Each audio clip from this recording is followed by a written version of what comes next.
Patriots Nation, I hope you're all having an amazing Thursday afternoon. I hope your day has been filled with good health, peace, and plenty of success. And of course, I hope the excitement for another New England Patriots season keeps growing stronger every day. Before we get started, make sure to hit the like button, subscribe to the channel if you haven't joined our community yet, and turn on notifications so you never miss any Patriots news, updates, and analysis. And I want to see everyone in the comments. Type, "Go Pats," and let me know what city and country you're watching from today. Now, without wasting any time, let's get straight to the news. The biggest surprise coming out of Patriots training camp right now may not be a new addition, a major injury, or a position battle that everyone expected. It could be the fact that Kyle Williams, a third-round pick from last year, is suddenly being mentioned as a possible player on the roster bubble heading into the season. And yes, that sounds crazy when you first hear it, but after looking at what has happened through the early days of camp, there is at least enough here to understand why the question is being asked. One of the biggest Patriots roster projections making the rounds has Kyle Williams completely off the projected 53-man roster. That projection comes from Chad Graff of The Athletic, one of the reporters closely covering New England. His projected wide receiver group includes A.J. Brown, Romeo Doubs, Kayshon Boutte, Mac Hollins, DeMario Douglas, and Efton Chisholm III, leaving Williams on the outside looking in. Now, even Graff acknowledged how surprising that would be. Cutting a third-round pick before he even reaches his second season would be a major decision, and the likelihood of it happening is described as very low. But the reason this has become a conversation is simple. So far, Williams has not done enough on the field to completely remove the doubt, and that is where things get interesting. Mike Vrabel has been very complimentary of Kyle Williams. In fact, the Patriots head coach has even named him an offseason award winner. Williams has reportedly been working extremely hard, and there is clearly still belief in what he can become. But as Graff pointed out, actions speak louder than words. And through the first days of training camp, Williams has mostly been working with the second-team offense and has not made the kind of impact that would force the coaching staff to move him up the depth chart. That matters even more because this is not the same Patriots wide receiver room we saw in previous seasons. The team now has A.J. Brown, who has already been making a major impact in camp. Kayshon Boutte has taken a significant step forward and has reportedly been one of the best receivers on the field. Romeo Doubs is another important part of the group, while DeMario Douglas and Efton Chisholm III are also competing for meaningful roles. When you put all of that together, the margin for error becomes much smaller for a player like Williams. And then there was another development that really made this situation impossible to ignore. Andrew Callahan reported on the third day of camp that Williams appeared to be the 7th wide receiver behind A.J. Brown,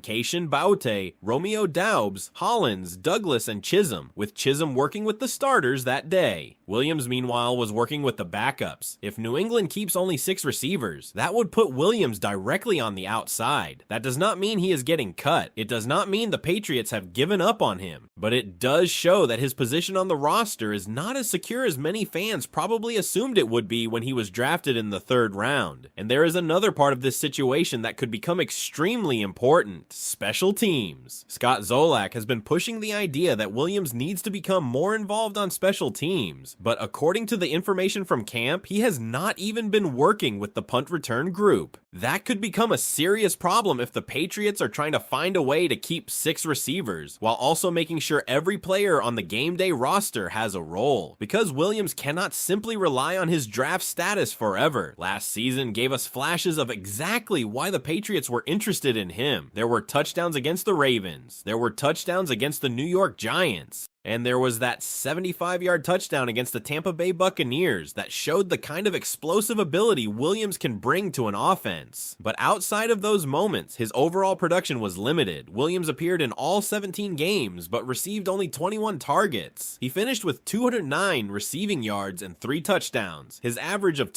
9 yards per catch immediately jumps off the page because it shows how much explosive potential he has. But the limited number of opportunities also tells us that he was not yet a consistent part of the offense. And that is why this training camp is so important. Williams himself made it clear during the offseason that he expected a completely different version of himself this year. He talked about the work he had put in and described the coming season as a night and day difference. The The expectation was that the second-year receiver would take a significant step forward. So far, though, that development has not completely shown up in the way Patriots fans probably hoped. There has also been a noticeable issue with his connection with Drake May. Williams has been taking a lot of his reps with the backup quarterbacks, Tommy DeVito and Byron Morton, instead of consistently working with May. That obviously makes it more difficult to build the timing and chemistry necessary to become a bigger part of the offense. But before anyone decides that Kyle Williams is finished in New England, there is another Patriots receiver we need to look at. Kayshon Boutte is perhaps the best example of why the Patriots should be patient with Williams. Boutte did not immediately become the player he is showing signs of becoming now. When he entered the league in 2023, he appeared in only 5 games and finished with 2 receptions for 29 yards and 1 touchdown. His average was just 9.5 yards per catch. Then came 2024, when his average climbed to 13.7 yards per reception and he added 3 touchdowns. Last season, Boutte took another step. His average climbed again, this time to 16.7 yards per catch, while he recorded 6 touchdowns and more than 500 receiving yards. That is development. And now, entering this training camp, Boutte has reportedly been lighting up the field. Doug Kyed reported that Boutte had made 3 deep catches during 3 competitive practices and called him the best wide receiver in camp so far. That is a huge statement when you consider the talent around him, especially A.J. Brown and Romeo Doubs. There was even a practice play that showed exactly what Boutte is becoming. Drake May connected with him on a deep throw, with Boutte getting open toward the back of the end zone and May delivering the ball right where it needed to be. And when you watch what Boutte has developed into, you can understand why the Patriots might be willing to wait for Kyle Williams. Williams has some of those same traits. He has the speed to get behind defenders. He can take the top off a defense. He can create explosive plays and turn a short opportunity into a huge gain. The difference is that Boutte has already gone through the development process that Williams is still going through. That is why cutting Williams right now could be such a risky decision. The Patriots do not necessarily need Kyle Williams to catch 40 passes this season. They have more talent around him than they have had in recent years. They can afford to let him develop instead of forcing him into a role he may not be ready for. But at the same time, the Patriots are clearly not standing still. Mike Vrabel was asked about making moves to improve the roster, specifically around the wide receiver position, and his answer was revealing. He explained that he loves having depth, but that the team will always look for ways to improve, whether that means adding draft capital by trading away a player, acquiring a player like A.J. Brown, or keeping the players already on the roster. The goal, according to Vrabel, is to create competition throughout the roster at every position, and that means Kyle Williams cannot assume his spot is guaranteed. The preseason games are going to become extremely important for him. If he can show that explosive ability, contribute on special teams, and finally begin creating more consistent chemistry with Drake May, this entire conversation could disappear very quickly. But if the depth chart remains the same, and Williams continues working behind the other receivers, the Patriots could eventually be forced to make a very difficult decision. Would you really cut a 3rd-round pick after just 1 season? Would you trade him for what could potentially be far less than the value New England originally invested in him? Or would you simply trust the talent, give him time, and allow him to develop the way Kayshon Boutte has developed? For me, the most important question is whether the Patriots believe Kyle Williams is still capable of becoming the explosive receiver they thought they were drafting. Because if that belief is still there, cutting him now could be a huge mistake. So Patriots fans, I want to know what you think. Does Kyle Williams deserve a roster spot in New England, or has his slow development put him in real danger of being cut? And that question becomes even more important when you look at what the Patriots have already shown us about Kyle Williams, and what they appear to believe he can still become. The biggest mistake would be to look at his current place on the depth chart and assume that this is automatically the final decision. Training camp is still developing, and the preseason games could completely change the picture. But at the same time, Williams now has something to prove, and there is no way around that. The Patriots clearly have competition at wide receiver, and that is exactly what Mike Vrabel said he wants. He talked about loving depth, but also explained that New England will always look for ways to improve the roster, whether that means adding draft capital through a trade, bringing in another player, or keeping the players already on the team. The message is simple. Nobody should expect a roster spot simply because of where they were drafted. Every position has to be earned through competition. For Kyle Williams, that competition is becoming extremely important because there is a major difference between being talented and being ready to consistently contribute. Williams clearly has talent. We have already seen it. That 75-yard touchdown against Tampa Bay was not an accident. The touchdowns against Baltimore and the New York Giants were reminders of what happens when he finds space and gets the opportunity to use his speed. His 29 yards per catch last season also tells you something very important. When Williams does get the football, he has the ability to create explosive plays. But the Patriots need more than explosive plays once in a while. They need consistency. That is probably the biggest challenge facing Williams right now. 21 targets across 17 games is not a massive workload, and 3 touchdowns on those opportunities show that he can make an impact. But if he wants to climb the depth chart, he needs to become someone the coaching staff trusts on a regular basis. And that is where his preseason opportunity becomes absolutely critical. If Williams can get on the field and show that he can consistently separate from defenders, win his routes, catch the football,